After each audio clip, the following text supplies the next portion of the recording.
السلام علیکم ورحمۃ اللہ وبرکاتہ۔ بسم اللہ الرحمن الرحیم۔ دعوت قبول کرنے میں امیر و غریب کا فرق مت کرو۔ عالم دین پر لازم ہے کہ ظاہر میں تو لوگوں سے ملا رہے مگر دل سے ان سے بالکل الگ رہے۔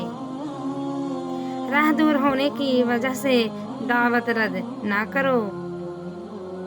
توبہ میں تاخیر کرنے سے سخت نقصان دہ ہوتا ہے۔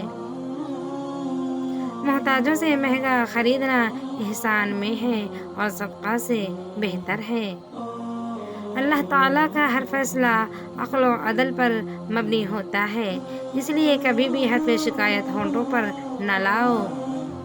غصہ شمع انسانیت کو بجھا دیتا ہے۔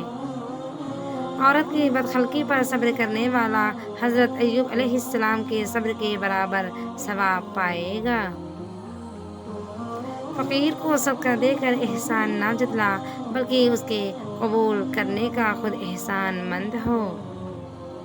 خاموشی بجائے خود عبادت ہے۔ عورت ایک کمزوری ہے، جس کا تحمل ہے اسے رنج نہ دینا چاہیے بلکہ اس کا رنج سہنا چاہیے۔